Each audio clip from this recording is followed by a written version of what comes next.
Si alguna vez has olido pan recién hecho en medio de un tiroteo, sabes que la memoria puede ser más ruidosa que las balas.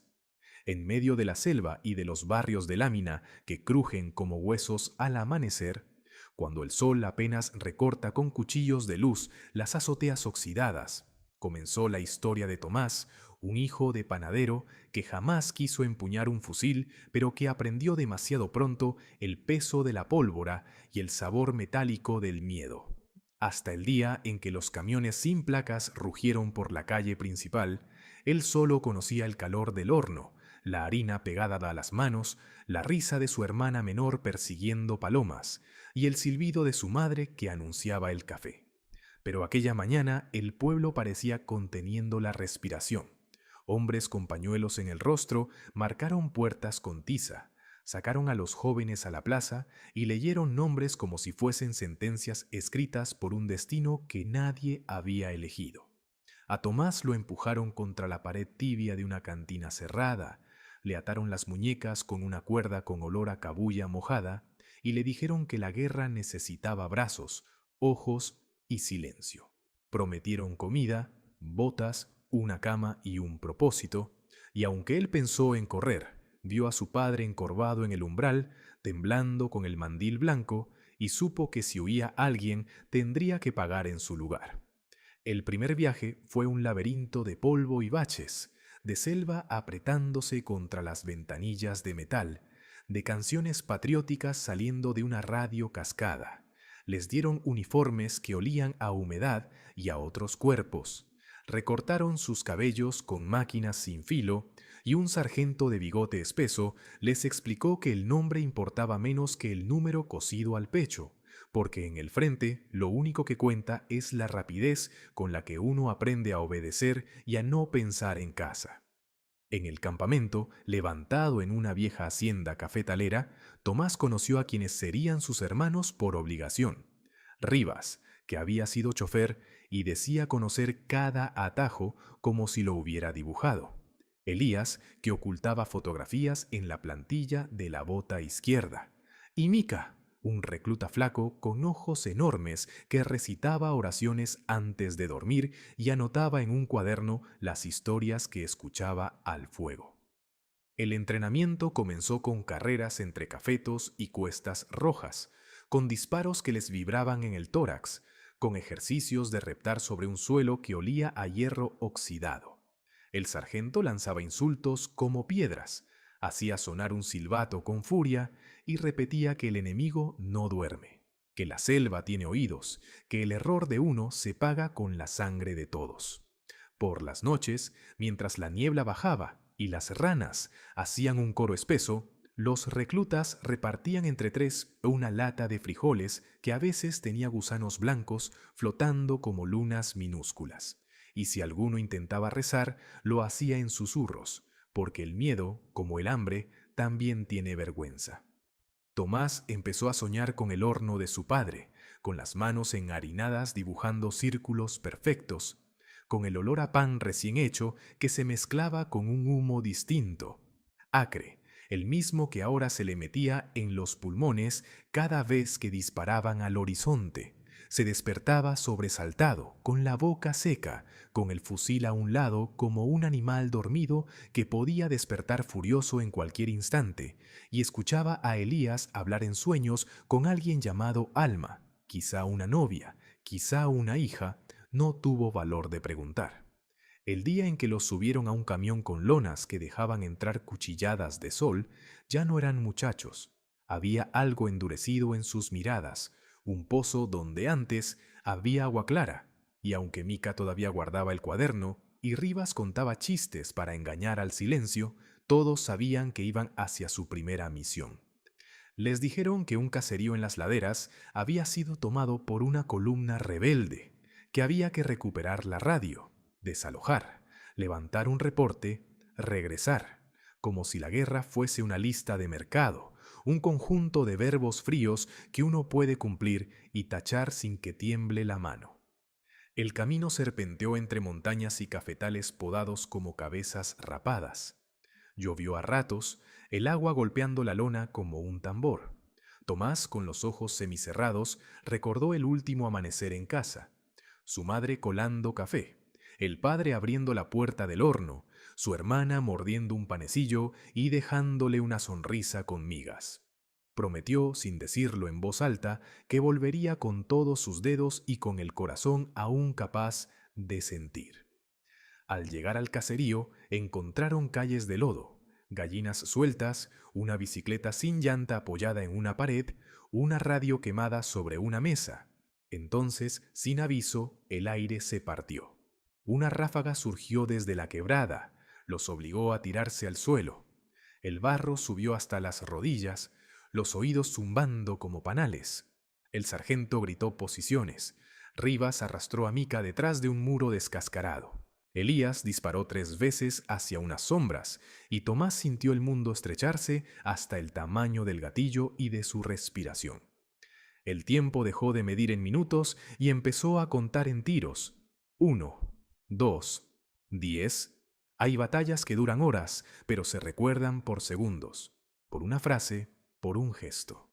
Para Tomás fue el instante en que una mujer salió con una sábana blanca, agitando los brazos, y un niño detrás tropezó en el charco de sangre de un hombre tendido. El fuego cayó de súbito, como si hubieran apagado un interruptor en el cielo, y durante unos latidos nadie supo hacia dónde dirigir los ojos. Después vinieron los interrogatorios, la búsqueda entre techos de zinc y fogones apagados, y la sensación amarga de haber cruzado un umbral que no tenía regreso. Requisaron bolsas de maíz, cuerdas, libretas, una radio improvisada con cables de colores, y escucharon por primera vez el zumbido profundo de un dron artesanal que los observaba desde arriba como un insecto con ojos de vidrio. Esa noche durmieron en un aula con pupitres rotos. Sobre la pizarra alguien había escrito una ecuación incompleta y la fecha de un examen que jamás se hizo. Tomás apoyó la espalda en la pared, contó los agujeros del techo y se obligó a respirar despacio para que el pánico no le trepara hasta el cuello. Mica le preguntó si creía que Dios estaba de un lado, del otro o mirando hacia otra parte. Tomás no respondió, pero recordó el horno encendido, ese pequeño sol doméstico que alguna vez creyó suficiente para calentarlo todo. Los días siguientes fueron una cuerda tensa, patrullas por senderos que olían a hojas podridas y pólvora húmeda, emboscadas que nacían de la niebla, aldeas donde los perros ya no ladraban.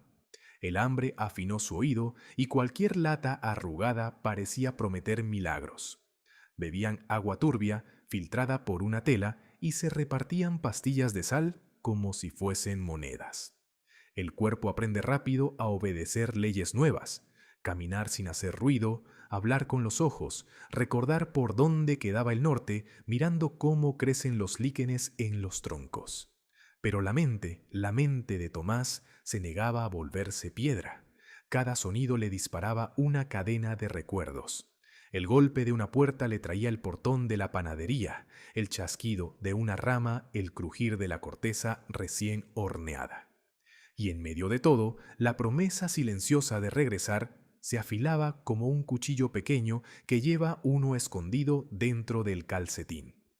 Una tarde los enviaron a asegurar un puente de hierro sobre un río Café, hinchado por las lluvias. Las vigas vibraban con el paso de los camiones, bajo ellas giraban remolinos que tragaban ramas, y la selva, al otro lado, parecía respirar. El sargento ordenó cavar posiciones. Rivas montó una ametralladora con una cinta de balas como una serpiente de cobre. Mica tornó serio como si un ángel le hubiese cerrado la boca con 2 dedos. Elías sacó una fotografía arrugada. En ella, una mujer de ojos claros sonreía con una niña en brazos. La miró unos segundos, la besó, la devolvió a la bota. Tomás fingió no ver, para no invadir un templo ajeno, y en cambio clavó la mirada en el río, preguntándose cuántas cosas podían sostenerse con remaches y cuántas se venían abajo sin avisar. Al anochecer llegaron los primeros destellos del otro lado, luces breves como luciérnagas pero más frías, señales. La orden fue clara. Nadie dispara hasta que escuche el silbato. Nadie corre, nadie se asoma. El aire olía a electricidad y hoja triturada, y los insectos se estrellaban contra sus mejillas con un ruido húmedo que parecía de lágrimas. Cuando todo estalló, lo hizo sin poesía. Una granada cayó a 3 pasos. El mundo se llenó de tierra y hierro. Tomás sintió el raspón caliente de una esquirla en el hombro. Oyó el grito de Mica, vio a Rivas volcarse hacia atrás con los ojos abiertos y el silbato del sargento nunca sonó. Entonces el tiempo se fragmentó en escenas sueltas.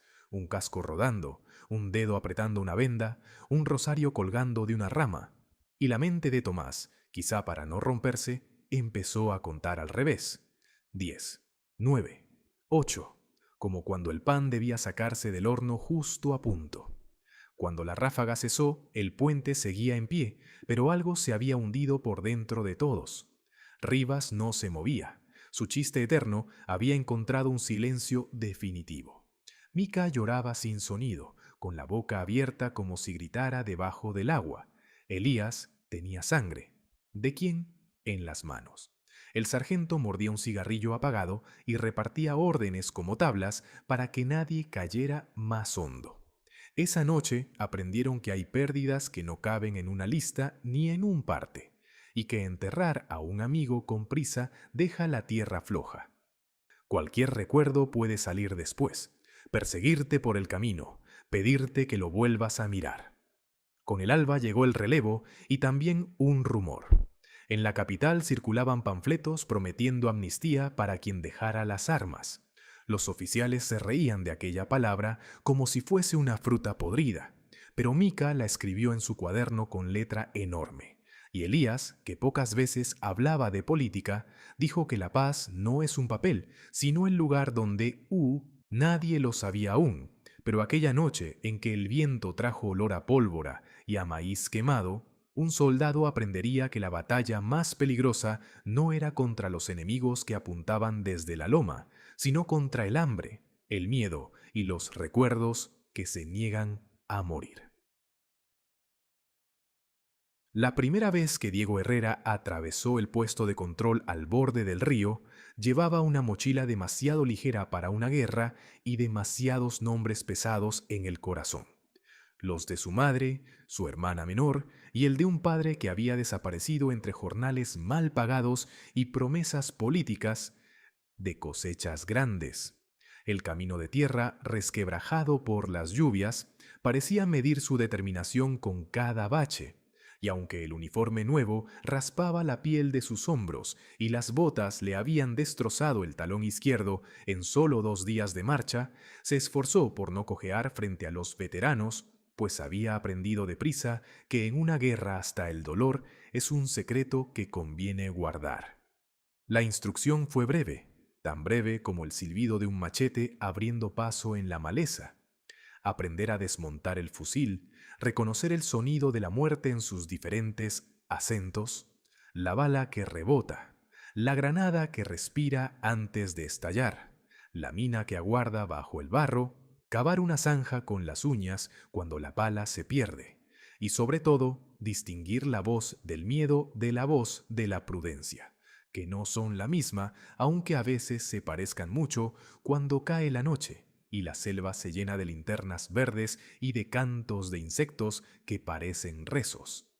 El sargento Molina, un hombre con ojos estrechos que hablaba como quien mastica piedras, les dijo que no vinieran a buscar gloria porque la gloria no visita estos montes, y que el que quisiera volverse héroe, que primero aprendiera a cocinar para 10 con una lata de sardinas, a coser una bota con alambre y a dormir sentado encima del fusil como se duerme sobre la última palabra que uno aún no se atreve a decir. Junto a él, el cabo Reyes, apodado el Flaco, por razones obvias, hacía chistes torpes que, sin embargo, salvaban de silencios peligrosos, y el capitán Valdés, que apenas sonreía, caminaba con un mapa arrugado en el bolsillo como quien guarda un perdón que nunca se reparte. Diego se aferró a aquello que todavía entendía: el olor del café quemado al amanecer, el cuero húmedo, la manera en que el sol abría agujeros en las nubes como si buscara una salida para todos. A veces, cuando le tocaba guardia, cerraba los ojos por un instante y se repetía que la selva no era solo un monstruo que devora hombres, sino también el lugar donde los árboles recuerdan que crecieron sin pedir permiso, y que quizás él podía aprender de eso, crecer en silencio, duro, aunque el machete del mundo se empeñara en cortarlo. La primera patrulla real llegó tras 3 semanas de rondas cortas y ejercicios con munición vieja.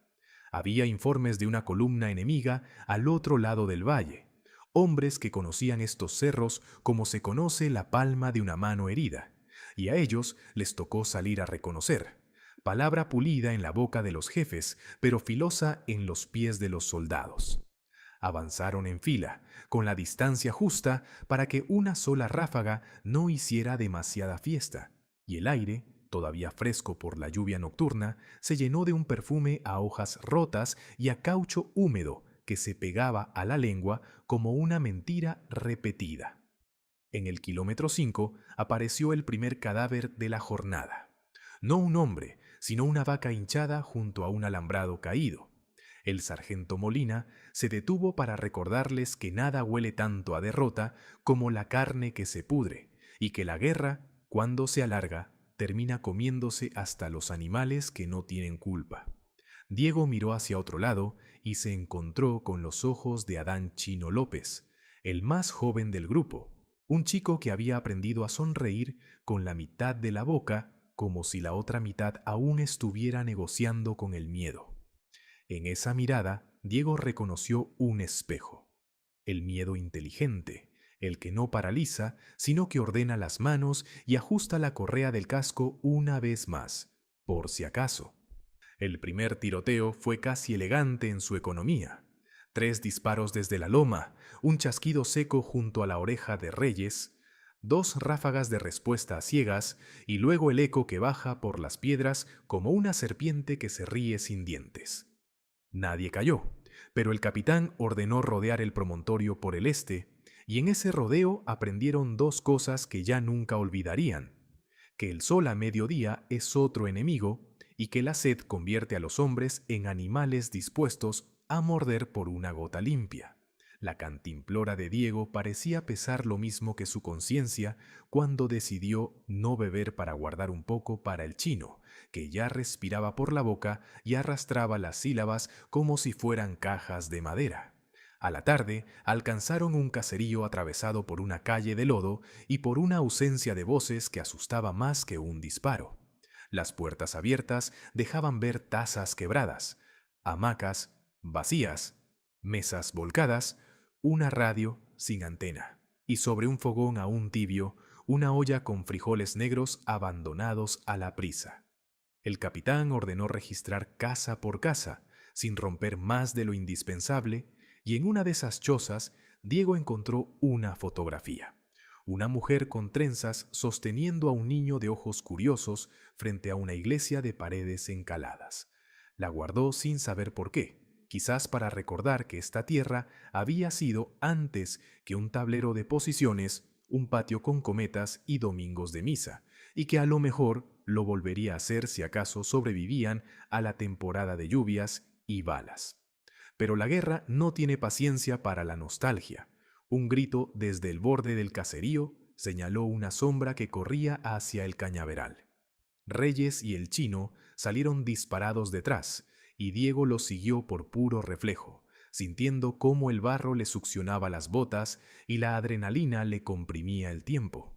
En la cortina de caña el aire era un vapor espeso y el ruido del machete se confundía con el estallido de las ramas secas, hasta que un destello a su derecha le encendió el instinto y se lanzó al suelo justo cuando una bala cortaba la hoja que tenía delante, perfumándolo de clorofila y muerte posible. Respondieron desde el pecho, sin pensar, y el silencio volvió a caer como si alguien apagara una lámpara. Del otro lado, solo un rastro de sangre tan fina que parecía mentira, y la certeza de que habían sido observados por ojos viejos, de esos que calculan el peso del miedo ajeno y lo usan como puente, Cuando regresaron al centro del caserío, el capitán ya había desplegado una línea defensiva con sacos de maíz y había ordenado a Molina revisar el pozo, no por agua, sino por minas, porque los rumores de trampas iban y venían como mosquitos con prisa. La noche llegó como una manta húmeda que no abriga y el cielo, negro, sin una sola estrella visible, se volvió techo bajo, pesado. Encendieron un fogón mínimo para calentar una sopa rala con una lata compartida que sabía a metal y a recuerdo. Y cada uno se recogió alrededor con la mirada clavada en la oscuridad de afuera, donde los perros ladraban sin entusiasmo, como si ya supieran que la guerra no les debe explicación. Entonces el sargento repartió turnos de guardia y antes de cerrar los ojos un rato, les recordó las reglas: dormir con las botas puestas, fusil trabado pero listo, orejas abiertas a los ruidos que no corresponden, un pájaro a destiempo, una rama que se rompe hacia adentro y no hacia afuera. Y lo más difícil, mantener la mente lejos de las casas propias, porque pensar en quien se quiere es invitar a la bala a escribir una carta.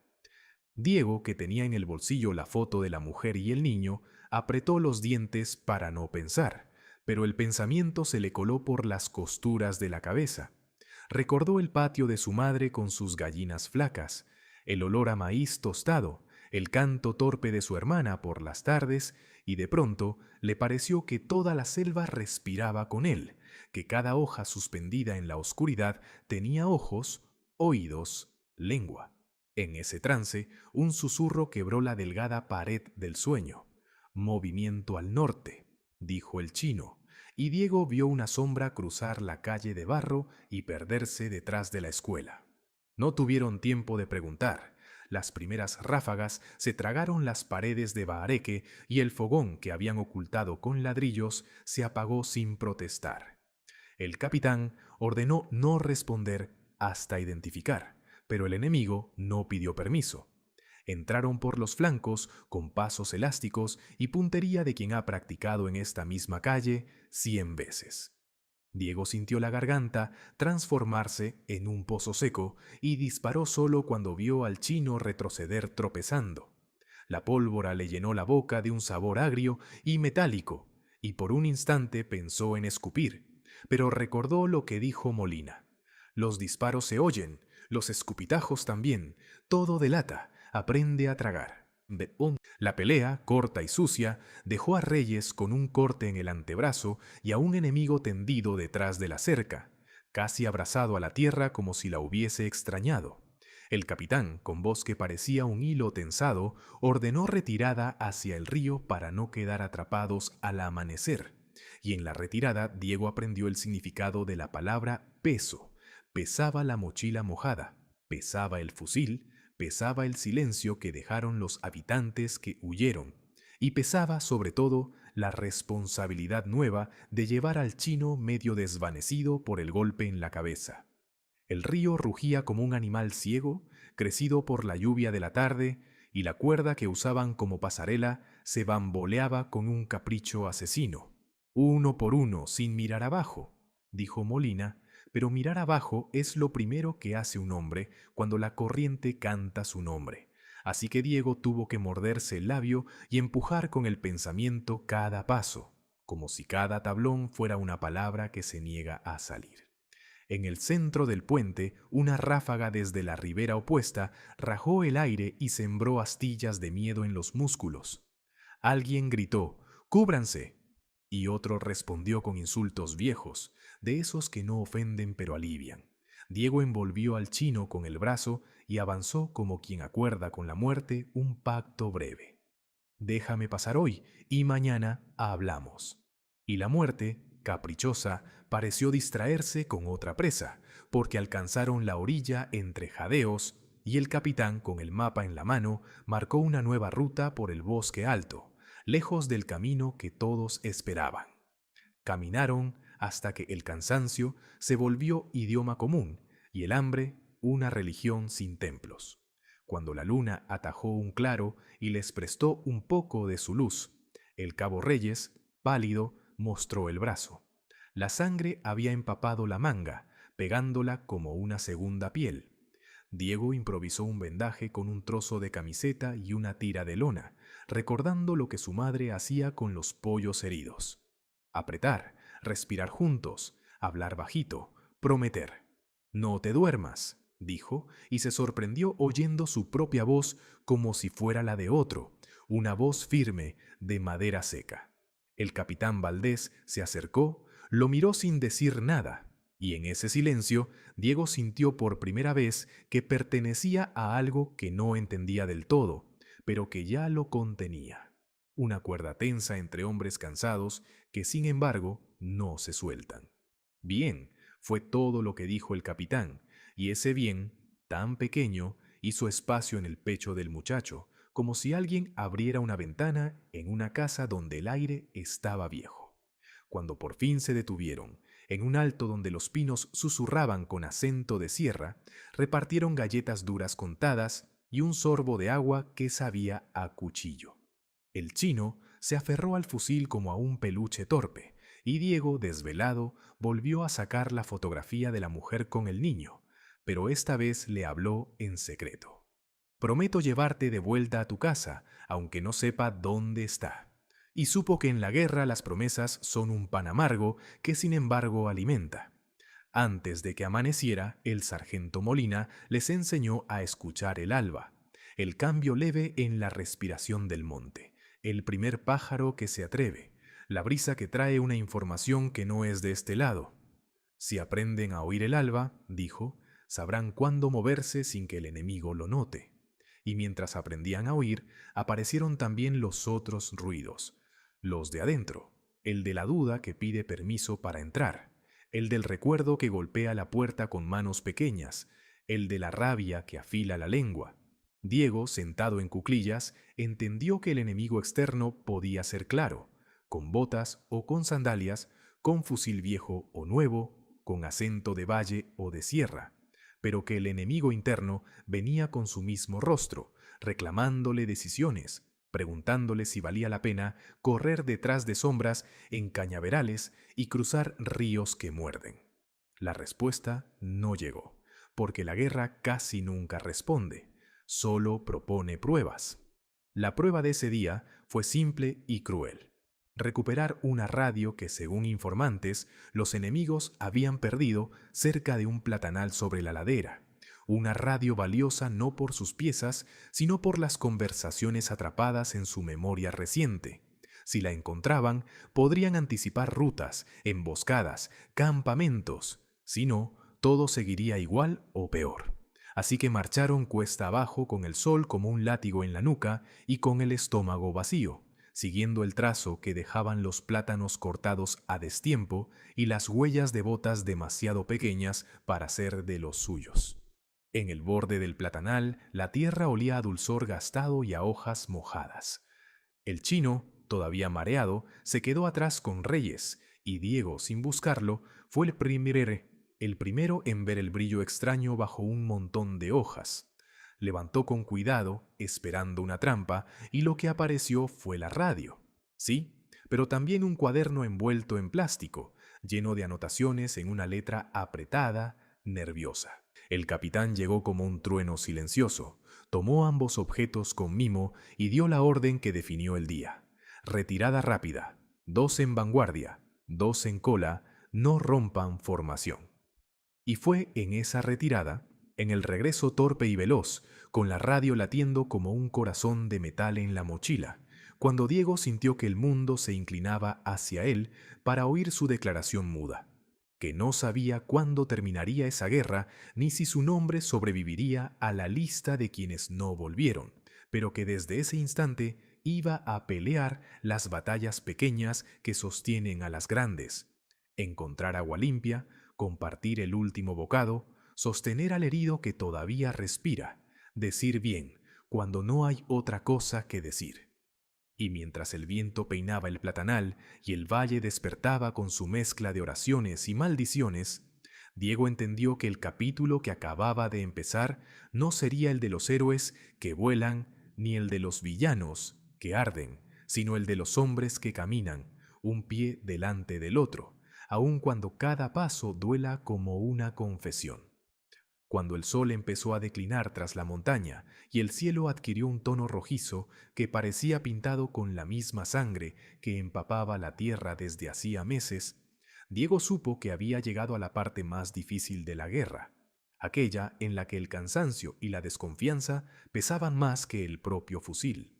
Llevaban semanas marchando sin rumbo claro, obedeciendo órdenes que se transmitían de boca en boca como susurros deformados. Y cada día se parecía al anterior. La misma sopa aguada de frijoles compartida entre 10. Las botas rotas, las noches sin luna en las que el miedo era un animal que se sentaba a cenar con ellos, el silencio de las cartas que nunca llegaban y el rumor constante de que el enemigo avanzaba desde todos los frentes. A Diego le dolían los huesos, no solo del peso de la mochila, sino del recuerdo de cada compañero caído. Primero fue Adán, el chino, alcanzado por una bala perdida mientras intentaba encender una linterna tapada con la mano. Luego Reyes, que resistió 3 días con la fiebre de una herida mal curada hasta que dejó de respirar en plena madrugada. Y por último, el propio sargento Molina, el hombre que les había enseñado a tragar el miedo, abatido en una emboscada donde los árboles estallaron como si fueran de vidrio. Esas muertes no se contaban en los informes, ni aparecerían en los periódicos, pero se acumulaban en el corazón de Diego como piedras húmedas imposibles de sacar. Con cada pérdida, el grupo se hacía más pequeño y más silencioso. Y en ese silencio, el capitán Valdés parecía volverse más severo, más hermético, cargando sobre sus hombros no solo el mapa arrugado que siempre guardaba en el bolsillo, sino la responsabilidad de guiar a hombres que ya no creían en victoria alguna, solo en sobrevivir al próximo amanecer. El paisaje tampoco daba tregua, lluvias interminables que convertían los senderos en ríos de barro, mosquitos que devoraban la piel hasta hacerla llagas, calor sofocante de día y frío cruel de noche, una selva que respiraba como un monstruo gigante, ocultando trampas en cada sombra. Y aún así, Diego seguía caminando, un pie tras otro, recordando las palabras de su madre sobre la chispa que resiste en la oscuridad. La misión final llegó de manera abrupta: recuperar un campamento perdido cerca de la frontera, donde supuestamente quedaban municiones y un transmisor de radio que podría decidir el curso de la ofensiva. El capitán reunió a los pocos sobrevivientes alrededor del fuego apagado y habló con voz seca, casi sin mover los labios. O lo tomamos o no quedará nada de nosotros. Nadie respondió, pero todos entendieron que aquel sería su último esfuerzo. La marcha hacia el campamento fue un viaje al límite de lo humano. Trepar colinas con estómagos vacíos, cruzar ríos crecidos amarrados con sogas podridas, arrastrar a los heridos sobre hamacas improvisadas con ramas y mantas, escuchar las detonaciones lejanas y saber que cada explosión podía ser el anuncio de su final. Diego, con la foto de la mujer y el niño aún en el bolsillo, se repetía a sí mismo que debía llegar, no por la radio, no por la orden, sino por los compañeros que ya no podían caminar y que se apoyaban en él como si fuera el último tronco en medio de un naufragio. Cuando por fin avistaron el campamento, lo encontraron en ruinas, chozas quemadas, cajas de municiones abiertas y vacías, cadáveres de hombres conocidos y desconocidos esparcidos en la hierba como muñecos rotos, y el olor insoportable de la pólvora mezclado con carne muerta.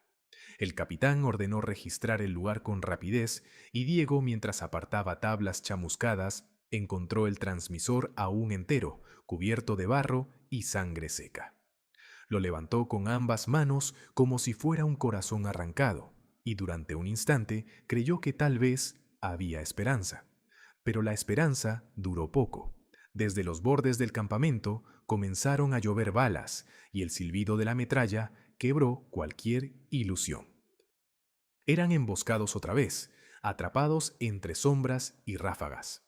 El combate fue feroz, desordenado, cada hombre disparando hasta que el cargador se vaciaba, cubriéndose tras piedras y sacos, arrastrando a los heridos por el suelo enlodado, escuchando los gritos ahogados de quienes no resistían. Diego disparaba sin pensar, sus manos actuando como máquinas, pero su mente se aferraba al recuerdo de su casa, de su hermana riendo, del olor del maíz tostado, como si esas imágenes fueran un amuleto contra la muerte. En un momento, el capitán Valdés cayó herido en el hombro, y sin dudar, Diego corrió hasta él, arrastrándolo bajo una choza medio derrumbada. El capitán, con la sangre empapando su camisa, le entregó el mapa y murmuró apenas: «Llévalos fuera, no dejes que mueran todos aquí». Diego asintió, aunque por dentro sentía que ya era demasiado tarde. Reunió a los pocos que quedaban, levantó a un herido sobre sus espaldas y, con el transmisor sujeto contra el pecho, corrió entre disparos hacia el borde del campamento. Las balas cortaban ramas, levantaban polvo, silbaban como insectos rabiosos. Pero Diego no se detuvo, empujado por una fuerza que no entendía, quizás el simple instinto de no rendirse. Llegaron al río, el mismo que habían cruzado tantas veces, y lo encontraron embravecido por la lluvia. Sin tiempo para pensar, ató el transmisor a su espalda y se lanzó al agua, sintiendo cómo la corriente lo arrastraba y cómo las manos de sus compañeros luchaban por no soltarse. Nadaron entre gritos, disparos que aún los seguían desde la orilla, y finalmente alcanzaron la otra ribera exhaustos, medio muertos, pero vivos. Allí, en medio del barro y de la oscuridad, Diego encendió el transmisor, giró la perilla con dedos temblorosos y escuchó el chisporroteo de la señal. Al otro lado, una voz respondió, lejana pero clara, preguntando coordenadas.